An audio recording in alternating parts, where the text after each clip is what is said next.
나는 여호와 너희의 하나님이라. 내가 거룩하니 너희도 몸을 구별하여 거룩하게 하고 땅에 기는 길 짐승으로 말미암아 스스로 더럽히지 말라.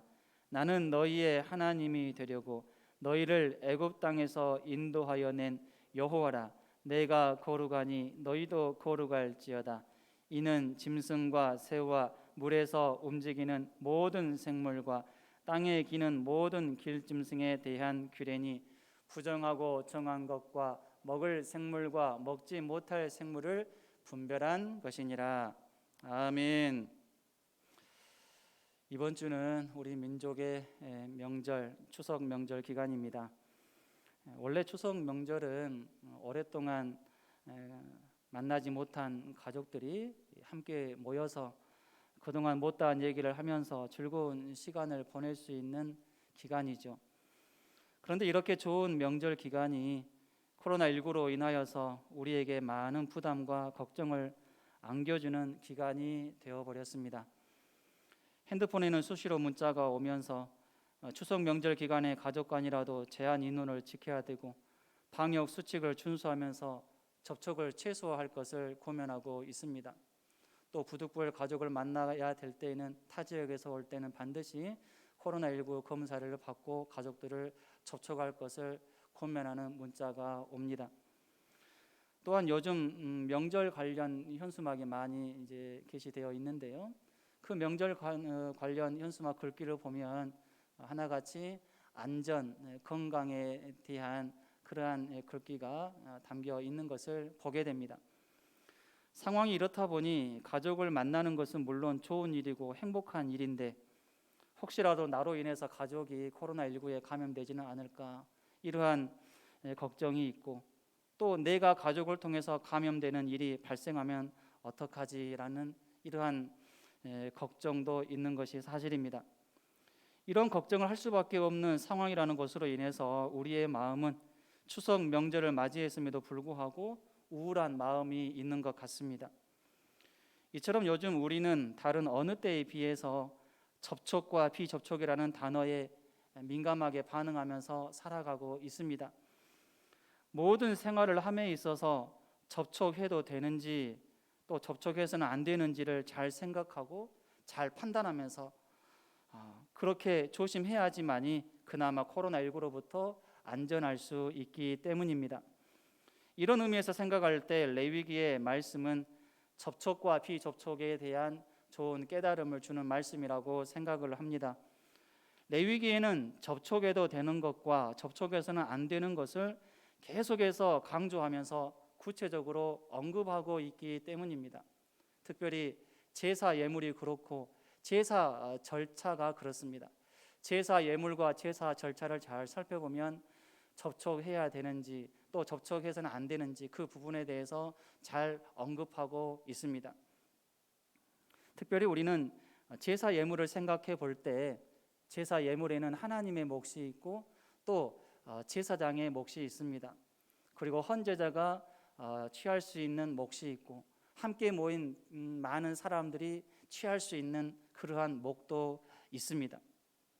그래서 헌물을 드리는 사람은 절대로 하나님의 몫이나 제사장의 몫에는 접촉해서는 안 됩니다. 손을 대서도 안 돼요. 오직 하나님께서 허락하신 부분에 한해서만 손을 댈 수 있었고 먹을 수가 있었습니다. 제사 절차도 마찬가지죠. 제사 집례는 오직 제사장들만 할 수 있었습니다. 물론 백성들은 자기가 드릴 제물을 고르고 또 건강하고 좋은 그러한 제물을 가져오고 그 제물을 각을 뜨는 것, 이것은 제물을 드리는 자가 해야 되는 일이죠. 그러나 그 이후의 모든 일들은 제사장들이 반드시 해야 되는 일이었습니다. 제사장들이 하는 일에 일반 백성들이 접촉하는 것은 엄격히 금지된 일이었습니다. 이 규칙을 만약에 어기고 그 일에 접촉을 하는 자는 누구를 막론하고 죽음을 맞이해야만 했습니다. 그만큼 이 접촉과 비접촉의 문제는 레위기에 있어서 중요한 문제임을 알 수가 있습니다. 그러나 접촉과 비접촉의 문제가 비단 레위기에서뿐만 아니라 성경 전체에서 말해주는 중요한 문제다라는 사실을 우리는 알아야 됩니다. 왜냐하면 하나님은 어떤 분이십니까? 하나님은 거룩하신 분이십니다. 또 우리는 어떻습니까? 우리는 성도입니다. 성도는 누구입니까? 하나님께서 거룩하다라고 인정해 주는 그러한 사람들을 가리켜서 성도라고 말하죠. 때문에 이 거룩이라는 단어와 또 이 접촉이라는 단어는 뗄래야 뗄 수 없는 단어가 되는 것이죠. 오늘 말씀을 통하여서 저와 여러분이 신앙적인 관점에서 접촉과 비접촉에 대한 말씀을 잘 깨달아서 하나님께서 기뻐하시는 삶을 잘 살아갈 수 있기를 바랍니다. 정결한 것에는 접촉해야 하고 부정한 것에는 비접촉해야 합니다. 레위기 11장부터 15장까지는 각종 정결법에 대한 내용이 나옵니다. 정결한 짐승과 부정한 짐승, 출산에 따른 규례, 문둥병에 관한 규례, 유출병에 관한 규례가 나옵니다. 그러면서 일관되게 강조된 내용이 있는데 그것은 정결한 것에는 접촉해도 되지만 부정한 것에는 접촉해서는 안 된다라는 것이지요. 특별히 레위기 11장에서는 하나님께서 음식에 대해서 엄격한 규례를 말씀을 하시는 것을 보게 됩니다. 육지의 짐승에 대해서는 쪽발과 새김질의 여부로, 그리고 바다의 고기에 대해서는 지느러미와 비늘의 여부로, 그리고 날짐승, 곤충, 파충류에 대해서는 까다로운 제한을 하고 계십니다. 뿐만 아니라 부정한 음식과 접촉만 하여도 다 부정하게 여기실 만큼 철저하게 엄격한 규칙을 세우시는 것을 보게 됩니다. 여러분, 하나님께서 왜 이처럼 이렇게 엄격한 규칙을 주실까요? 이것은 음식 자체에 관한 말씀이라기보다는 사람은 원래 죄인이기 때문에 쉽게 부정할 수 있다라는 사실을 가르쳐주기 위해서입니다. 비단 먹는 음식 문제뿐만 아니라 일상의 모든 영역에서 나의 연약한 죄성 때문에 내가 방심하면 얼마든지 쉽게 부정하게 될 가능성이 있음을 우리에게 말해주는 것입니다. 하나님께서는 이러한 부정한 것들을 말씀하시면서 우리 인간들에게 얼마나 많은 죄가 있음을 깨닫게 해 주십니다. 인간에게는 사반과 토끼, 여우처럼 숨기 좋아하고 비밀스럽고 교활한 죄가 있습니다. 돼지처럼 분간하지 못하고 아무 것이나 막 먹어대는 이러한 무지한 죄도 있습니다.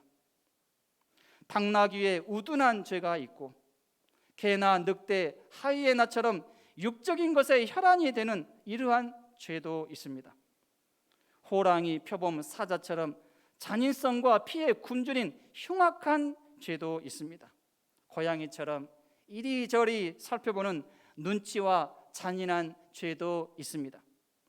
우리 인간은 이렇게 연약해서 이러한 죄들을 알게 모르게 많이 지으면서 살아가고 있습니다. 하나님께서는 우리 인간들의 이러한 연약함을 아시고 미리 엄격한 규칙들을 세우심으로써 우리가 부정하게 되지 않도록 예방하셨습니다. 사람이 세상에 살면서 눈에 띄는 커다란 범죄는 짓지 않더라도 작은 실수나 허물을 면하기는 어렵습니다. 그래서 우리는 항상 하나님 앞에서 겸손해야 됩니다. 선줄로 생각하는 자는 넘어질 것을 조심하라는 이 말씀이 있는데 내가 조금 잘한 것 같아도 한순간 방심하면 한순간에 또 죄를 지을 수밖에 없는 연약한 인간에 불과하다라는 사실입니다. 사실 요즘 내가 몰두하고 있는 일이나 즐겨하는 취미생활 등 그 자체가 죄악된 것은 아니라고 할지라도 그것이 나를 부정하게 이끌어갈 수도 있습니다. 내가 만나고 있는 사람이 반드시 죄인은 아니라고 할지라도 그 사람이 나를 부정하게 만들 수 있고 부정한 길로 인도할 수 있다라는 사실을 우리는 항상 생각하면서 조심하고 또 조심할 수 있어야 되는 것이죠. 그뿐입니까? 우리 자신이 내가 다른 사람에게 악영향을 끼칠 수도 있는 것이죠. 나도 모르게 어느 순간 내가 다른 사람을 잘못된 길로 인도하는 그 도구로 쓰임 받을 수 있다라는 것입니다.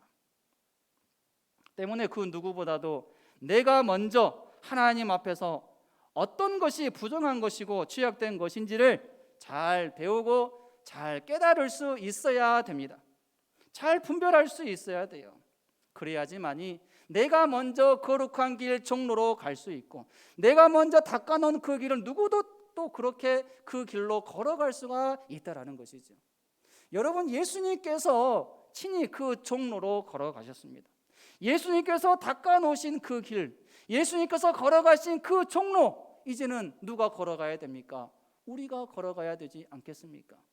우리가 항상 잘 분별할 수 있어야 돼요. 사탄이 좋아하는 길이 어떤 길인지, 하나님께서 좋아하시는 길이 어떤 길인지 잘 생각하고, 항상 넓은 길로만 가려고 하는 것이 아니라 좁은 길임에도 불구하고 하나님께서 그 길로 가기를 원하신다라고 하면은 우리는 마땅히 고통을 각오하고서라도, 고난을 감내하고서라도 그 길로 걸어가야 될 줄로 믿습니다. 하나님께서는 친히 우리 인간을 접촉해 주셨습니다. 하나님께서 우리를 접촉해 주셨다라는 말씀이에요. 44절 상반절에 나는 여호와 너희의 하나님이라. 하나님은 여호와 하나님이십니다. 유일신 하나님이셔요. 창조주 하나님이십니다. 그런데 그 하나님께서 어떻게 말씀하십니까? 나는 여호와인데 너희의 하나님이라. 너희의 하나님이라. 여러분, 감사하시기 바랍니다. 우리의 하나님이래요. 그 천지 만물을 창조하시는 하나님께서 나의 하나님이 되어주신대요. 어떻게 나의 하나님이 되실 수가 있습니까? 하나님께서 먼저 우리를 찾아와 주시지 아니하시면, 우리를 먼저 만나 주시지 아니하시면 절대로 우리는 하나님을 향해서 나의 하나님이라고 고백할 수가 없어요. 여러분, 하나님께서 이스라엘 백성들을 택하셨어요. 하나님께서 이스라엘 백성들을 택하시고 내 백성이라고 불러주셨습니다. 애굽왕 바로에게 어떤 말씀을 하십니까? 내 백성을 보내라. 내 백성을 반드시 보내라. 계속해서 모세를 통해서 그 말씀을 하셨어요. 하나님께서 택한 백성이기 때문에 그렇죠.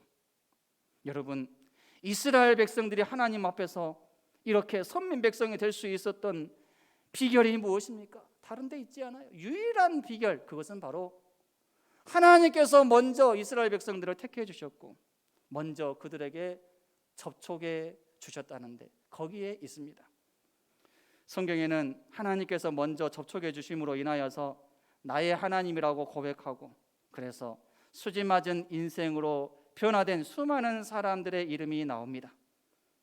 또한 성경에는 기록되어 있지 않지만 이 땅에도 하나님께서 먼저 접촉해 주심으로 인하여서 변화된 사람들이 수없이 많습니다.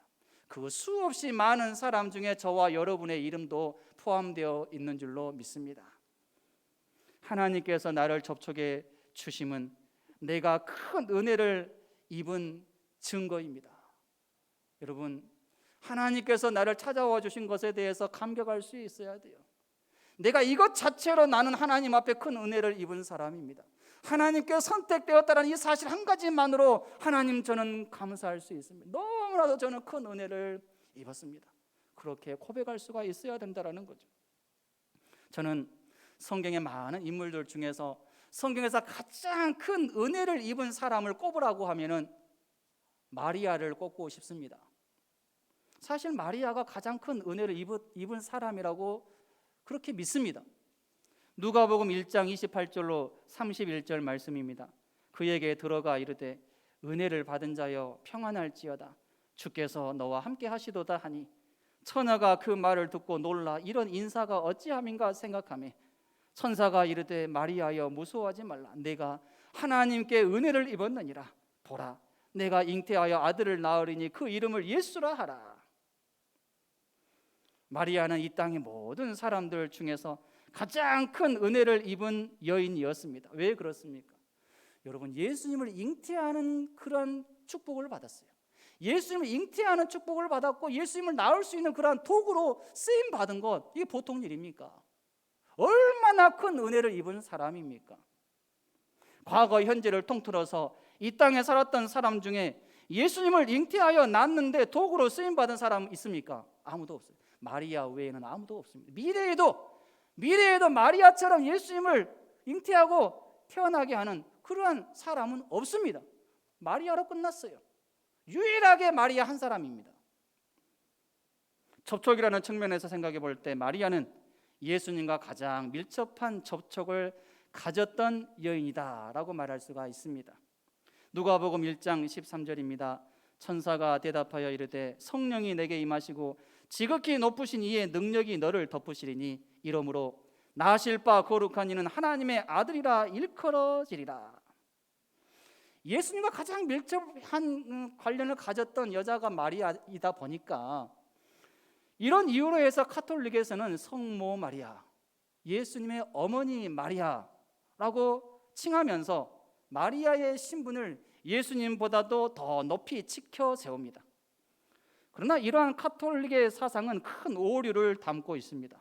왜냐하면 마리아가 예수님을 잉태함으로써 예수님의 어머니가 된 것은 마리아가 예수님보다 더 거룩하고 더 능력이 있어서가 아니잖아요. 마리아가 능력이 있어서 자기 스스로 예수님을 잉태하고 예수님을 낳은 것이 아닙니다. 죄가 많은 사람 중에 한 사람이었던 마리아는 절대로 자기 자신의 능력으로는 거룩하신 예수님을 낳을 수가 없습니다. 절대로 그렇게 할 수가 없어요. 오직 하나님께서 마리아를 전적으로 선택하시고 성령의 능력으로 접촉하셔서 그를 덮으셨기 때문에 가능했던 일입니다. 믿으시기를 바랍니다. 하나님은 능력과 권능으로 접촉해 주십니다. 45절 상반절에 나는 너희의 하나님이 되려고 너희를 애굽 땅에서 인도하여 낸 여호와라. 하나님은 이스라엘 백성들을 애굽의 종살이에서 해방시켜 주셨습니다. 해방시키는 과정에서 하나님의 권능과 능력이 나타났습니다. 먼저는 모세를 통해서 10가지 이적이 나타났어요. 그러한 이적 앞에서 애굽 초강대국의 왕 바로는 아무것도 할 수 없었습니다. 흉내내기에 바빴어요. 몇 가지 이적은 마술사들이 그냥 흉내냈어요. 없었던 일을 나타내게 하는 것이 아니라 무에서 유를 창조하는 그 일을 하는 것이 아니라 그냥 있는 것을 가지고 어떻게 속임수로 마술을 통해서 그냥 똑같이 그냥 한 거예요. 그저 바로 왕은 모세에게 당신의 하나님에게 요청해서 이 재앙이 멈추게 해달라 이렇게 요구할 뿐이었습니다.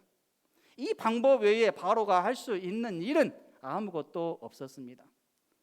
출애굽의 역사가 우리에게 보여주는 것은 무엇입니까? 그렇게 강대했던 애굽 나라의 왕조차도 얼마나 무능한가를 우리에게 보여주고 그의 대조에서 하나님의 능력은 얼마나 대단한가를 우리에게 보여주신 역사입니다. 오직 하나님만이 초월적인 능력을 행하실 수 있는 전능하신 분이심을 깨닫게 해주죠. 이러한 사실은 홍해 사건을 통해서는 더욱더 확실하게 깨닫게 됩니다. 홍해 앞에 선 이스라엘 백성들을 한번 생각해 보시기 바랍니다. 이들이 애굽 병사들처럼 좋은 군사 장비로 무장을 했습니까? 아니에요. 그야말로 완전히 무장 해제된 상태입니다. 장비가 없어요. 전쟁 도구가 없습니다. 그냥 맨몸입니다. 아무것도 없어요. 전쟁을 하기 위해서 필요한 도구가 아무것도 없습니다. 그런데 이들은 하나님의 권능의 날개 아래에서 하나님께서 열어주신 홍해길을 통하여 홍해를 건넜습니다. 그런데 반대로 애굽 군대는 어떻습니까? 군사 장비로 말하자면 완전 무장했습니다. 가장 좋은 것들로 무장을 했어요. 머리부터 발끝까지 다 준비를 했습니다. 가장 최신의 갑옷과 병기 그리고 군사들이 동원되었습니다. 그런데 이들은 홍해 바닷물에 모두 수장되었죠. 그들이 무장하고 있었던 몸에 갖추고 있었던 모든 그 무기들로 인해서 오히려 그들은 바다 깊숙한 곳에 더 빠져야만 했습니다. 홍해 사건을 통해서 하나님의 능력이 얼마나 대단하시는가 우리는 확실하게 깨달을 수가 있는 것이죠. 하나님께서 접촉하시면 그 자체로 능력이 나타난다는 사실을 믿으시기를 바랍니다. 내게 능력 주시는 자 안에서 내가 모든 것을 할 수 있느니라 믿으십니까? 믿는 자에게 이러한 역사가 나타나게 될 것입니다. 우리의 삶 속에 이런 하나님의 능력의 역사가 많이 나타날 수 있게 되기를 소망합니다. 그러기 위해서 우리가 믿음으로 반응해야 돼요. 믿음으로 반응할 때 이러한 능력이 나타나는 것이죠. 하나님의 백성들에게는 능력과 구원의 능력이 나타나고 하나님을 대적하는 사람들에게는 멸망의 길로 이끄시는 하나님의 능력이 나타나는 거예요. 아무리 애굽 왕 바로라 할지라도 하나님께서 그를 멸망의 길로 이끄시는 거예요. 멸망의 길로 이끄시는 능력을 베푸시는 거예요. 하나님 의지하는 자에게는 구원의 능력을 베푸시지만 대조적이죠. 출애굽기 14장 13절 14절입니다. 모세가 백성에게 이르되 너희는 두려워하지 말고 가만히 서서 여호와께서 오늘 너희를 위하여 행하시는 구원을 보라. 너희가 오늘 본 애굽 사람을 영원히 다시 보지 아니하리라. 여호와께서 너희를 위하여 싸우리시니 너희는 가만히 있을지니라. 우리가 가만히 있어도 얼마든지 하나님께서 능력을 행하실 수 있고 큰 권능을 행하실 수 있다라는 사실을 똑똑하게 우리에게 보여주시기 위해서 이렇게 모세를 통해서 말씀하시는 것이죠. 출애굽기 14장 17절로 18절입니다. 내가 애굽 사람들의 마음을 완악하게 할 것인즉 그들이 그 뒤를 따라 들어갈 것이라. 내가 바로와 그의 모든 군대와 그의 병거와 마병으로 말미암아 영광을 얻으리니 내가 바로와 그의 병거와 마병으로 말미암아 영광을 얻을 때에야 애굽 사람들이 나를 여호와인 줄 알리라 하시더니, 성경에 기록된 모든 이적과 기사들은 그 목적이 무엇입니까? 과연 하나님으로 하여금 하나님 되게 하심을 깨닫게 하기 위해서인 줄로 믿으시기 바랍니다. 하나님의 접촉은 하나님께서 함께 해 주신다라는 것을 의미합니다. 어떤 사람에게는 구원해 주시기 위해서 함께 해 주시지만 어떤 사람에게는 그들을 멸망시키기 위해서 함께 해 주십니다. 사무엘하 5장 10절에 보면은 만군의 하나님 여호와께서 함께 계시니 다윗이 점점 강성하여 가니라 라고 말씀하고 있습니다. 다윗은 그 누구보다도 하나님께서 나와 함께 해주시기를 바라는 그 마음이 있었어요. 이러한 마음이 얼마나 간절했는지 모릅니다. 다윗은 하나님을 특심으로 섬겼습니다. 특심으로. 하나님께서는 이러한 다윗의 간절함을 보시고 다윗과 함께 해주셨어요. 때문에 다윗은 그 많은 위기 가운데서도 안전할 수 있었고 오히려 시간이 가면 갈수록 승승장구하고 또 강성해질 수 있었습니다. 다윗을 비롯한 믿음의 사람들은 하나같이 하나님께서 함께 해주시기를 바라는 면에서 탁월했다라는 것, 이러한 공통점이 있습니다. 순간순간 말씀과 기도로 하나님과 접촉하는 삶을 살았어요. 욥은 일정한 음식을 먹는 것보다 하나님의 말씀을 먹는 것을, 묵상하는 것을 더 즐거워했다라고 고백합니다. 다니엘은 어떻습니까? 어떠한 급박한 상황 가운데서도 하루 3번 하나님 앞에 정한 시간에 기도하는 것, 그것을 너무나도 소중하게 생겼고 목숨처럼 그 시간을 지켜서 기도했습니다. 하나님께 접촉하는 삶에 관심을 갖고 여기에 집중하는 삶을 삽시다. 그러면 하나님께서도 나를 더 가까이 해 주심을 크게 느끼게 될 것입니다. 잠언 8장 17절에 나를 사랑하는 자들이 나의 사랑을 입으며 나를 간절히 찾는 자가 나를 만날 것이니라고 했고, 잠언 8장 34절로 36절에는 누구든지 내게 들으며 날마다 내 문 곁에서 기다리며 문설주 옆에서 기다리는 자는 복이 있나니 대전 나를 얻는 자는 생명을 얻고 여호와께 은총을 얻을 것임이니라. 그러나 나를 잃는 자는 자기의 영혼을 해하는 자라. 나를 미워하는 자는 사망을 사랑하느니라 하고 했습니다. 그리고 계시록 3장 20절에는 볼지어다 내가 문 밖에 서서 두드리니 누구든지 내 음성을 듣고 문을 열면 내가 그에게로 들어가 그와 더불어 먹고 그는 나와 더불어 먹으리라, 이렇게 말씀하고 있습니다. 여러분, 하나님께 더 가까이 나아가시기 바랍니다. 시편 73편 28절에 하나님께 가까이 나아가면 내게 복이라 그랬어요. 하나님께 붙어 있어야 돼요. 하나님께 붙어 있으면 우리의 인생은 하나님께서 책임져 주시는 것입니다. 하나님께서 우리를 왜 접촉해 주실까요? 왜 하나님께서 우리를 접촉해 주실까요?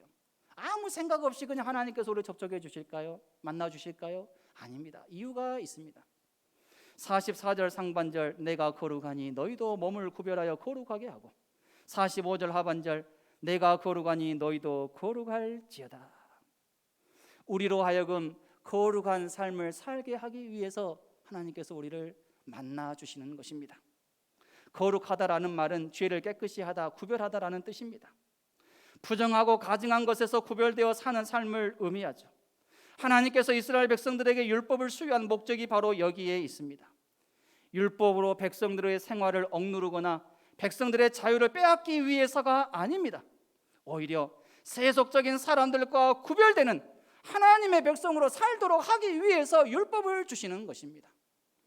따라서 이스라엘 백성들은 율법이 없는 이방인의 삶과는 본질적으로 달라야 했습니다. 이방인들은 어떻게 살아야 할 것인가를 제시해 줄 법이 없었기 때문에 자기 마음대로 가치 없고 무질서한 삶을 살아갈 수밖에 없어요. 그렇지만 하나님으로부터 율법을 제공받은 성도들은 법 없는 이방인들처럼 행동할 수 없는 것입니다. 여러분, 하나님 앞에서 거룩한 삶을 살 수 있기를 바랍니다. 부모가 아무리 깨끗하고 선하게 살아도 자녀들이 악하게 살고 거룩하지 못한 모습으로 살아가면 누가 욕을 먹습니까? 부모가 욕을 먹는 거예요.